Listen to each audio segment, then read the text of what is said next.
नमस्कार दर्शक बंधु आपण को आम चैनल को स्वागत। पवित्र वैशाख पूर्णिमा बा बुध पूर्णिमा उपलक्षे समस्त तुला राशि व्यक्ति विशेष मानू अनेक अनेक शुभेच्छा और शुभकामना। आपणकर जदि तुला राशि होता है तेबे एही भिडियोटी को थरे मात्र शेष पर्यंत देखंतु।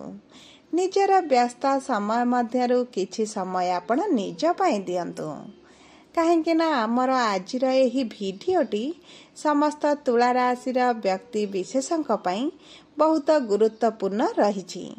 कहीं गुरुत्वपूर्ण रही आपण भिडियोटी शेष पर्यंत देखिले निश्चित भाव में जानीपारे।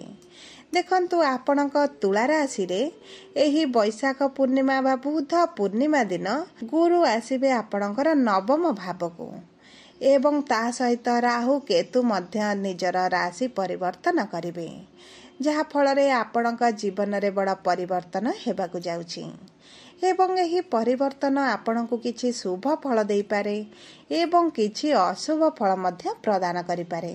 देखंतु देवगुरु बृहस्पति दीर्घ 12 वर्ष परे आपणकर भाग्यर गृह को गोचर करुछंती एवं ता सहित सूर्य मध्य आपणकर अष्टम गृह को गोचर करिवे।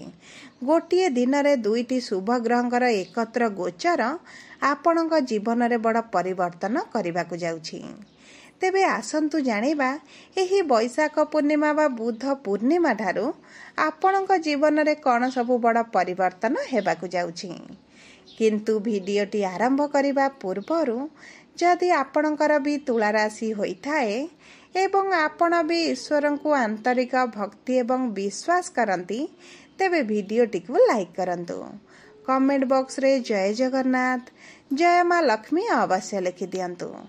ता सहित आपणक मन रे जहाँ भी प्रश्न रही जहाँ भी द्वंद्व रही आपण कमेंट बॉक्स रे लिखि जणांतु। आमे आपणक प्रश्नर उत्तर देबा पई यथा संभव प्रयास करिवु। देखंतु विलंब हेले मध्य आपणक प्रश्नर आमे निश्चित उत्तर देबु। ता सहित दर्शक बंधु जानी रखंतु जे भिडियोर मध्य भाग रे आम सह जोगाजोग करिवा पई एक व्हाट्सएप नंबर टी दिया जाइछि। सेही नंबर माध्यम रे आपण आम सह जोगाजोग करी निजर नूतन कुंडली प्रस्तुत करि पारंती किंबा आपणकर स्वास्थ्य चाकरी विवाह को नै जदि किछि समस्या रहिछि आम सह जोगाजोग करी एहार उपाय मध्य जानि पारंती। ता सहित जदि आपण विवाह पई कुंडली मेलक करबाकू चाहुचंती तेबे ही व्हाट्सएप नंबर माध्यम रे बहुत सहज रे निजर कुंडली मेलक करि नियंतु। तेबे चलंतु कार्यक्रमटी को आगो को बढ़ाइबा। किंतु ता पूर्वरु जानिबा आपणक तुला राशि रे एही वैशाख पूर्णिमा ठारू नवग्रहंकर स्थितिटी किभଳି रहिबा।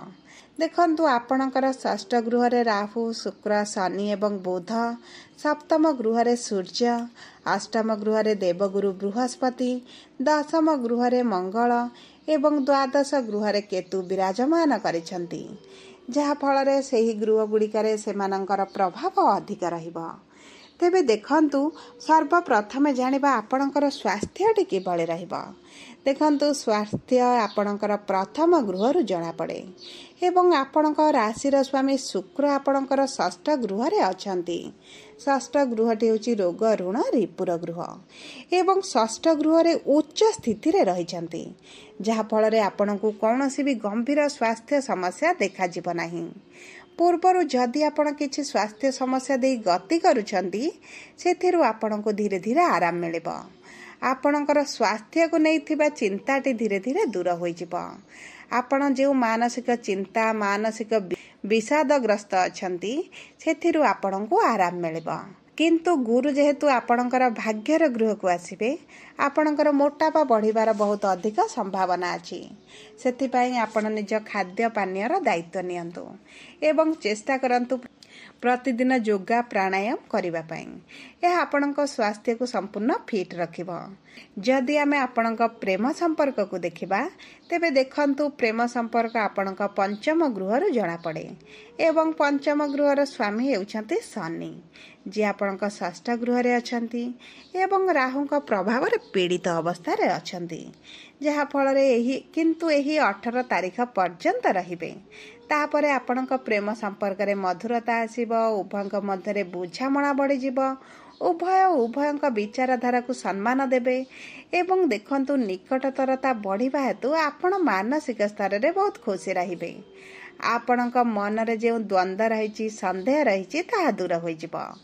ସବୁଠାରୁ ବଡ଼ କଥା ହେଲା ଆପଣଙ୍କର ପ୍ରେମ ସମ୍ପର୍କକୁ ଆପଣ ବିବାହରେ ପରିଣତ ମଧ୍ୟ କରିପାରନ୍ତି, କାରଣ ସୂର୍ଯ୍ୟ ଆପଣଙ୍କ ସପ୍ତମ ଗୃହରେ ଅଛନ୍ତି।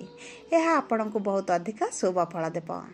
ଯଦି ଆମେ ବିଦ୍ୟାର୍ଥୀମାନଙ୍କୁ ଦେଖିବା, ତେବେ ଦେଖନ୍ତୁ ଗୁରୁ ଆପଣଙ୍କର ଭାଗ୍ୟର ଗୃହରେ ରହି ଆପଣଙ୍କ ବିଦ୍ୟାର ଗୃହକୁ ଦୃଷ୍ଟି ଦେବେ, ଯାହାଫଳରେ ଏହି ଗୋଟିଏ ବର୍ଷ ବିଦ୍ୟାର୍ଥୀମାନଙ୍କ ପାଇଁ ଚମତ୍କାର ଫଳ ପ୍ରଦାନ କରିବ। ଆପଣଙ୍କ ଶିକ୍ଷା କ୍ଷେତ୍ରରେ ବଡ଼ ପରିବର୍ତ୍ତନ ଆସିବ।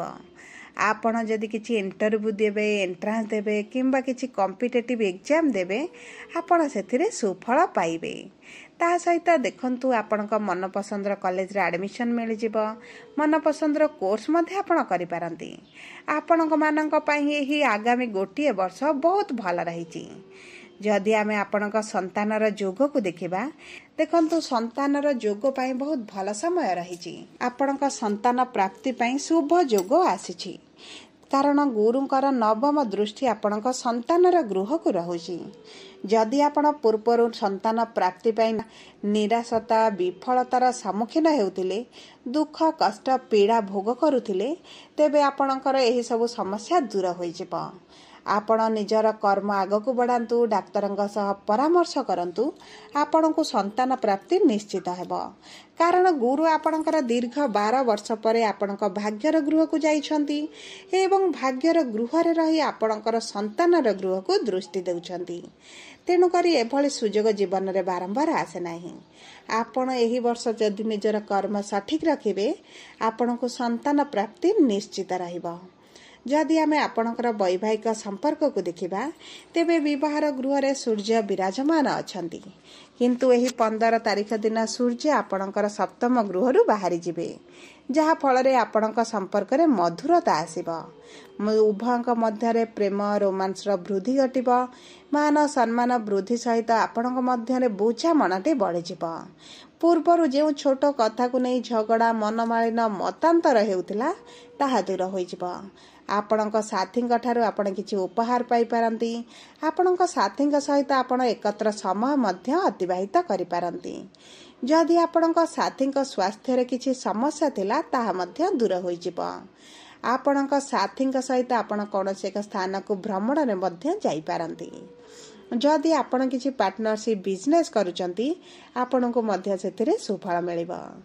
ଯଦି ଆମେ ଆପଣଙ୍କର କର୍ମକ୍ଷେତ୍ରକୁ ଦେଖିବା, ତେବେ କର୍ମର ଗୃହରେ ମଙ୍ଗଳ ବିରାଜମାନ କରିଛନ୍ତି, ଯାହାଫଳରେ ଆପଣ ଊର୍ଜାବାନ ଅନୁଭବ କରିବେ।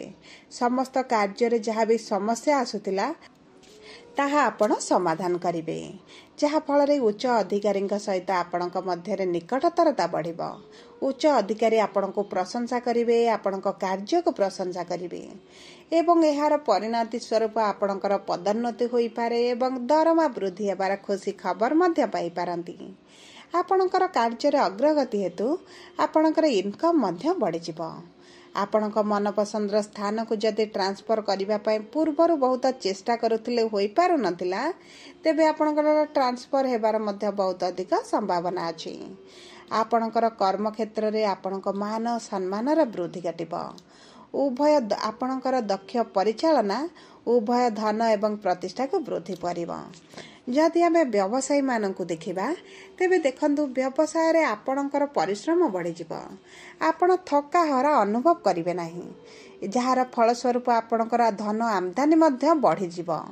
ଆପଣ 2 ଗୁଣିତ ଫଳ ପାଇପାରନ୍ତି ଏବଂ ଦେଖନ୍ତୁ ଆପଣଙ୍କର ବ୍ୟବସାୟରେ ଯାହା ବି ଖରାପ ପରିସ୍ଥିତିରେ ଚାଲିଛି, ଆପଣଙ୍କୁ ଲାଗୁଛି ଯେ ଆପଣଙ୍କର ମାନ୍ଦା ପରିସ୍ଥିତି ଦେଇ ଗତି କରୁଛନ୍ତି, ତେବେ ତାହା ମଧ୍ୟ ଆପଣଙ୍କର ସମାଧାନ ହୋଇଯିବ।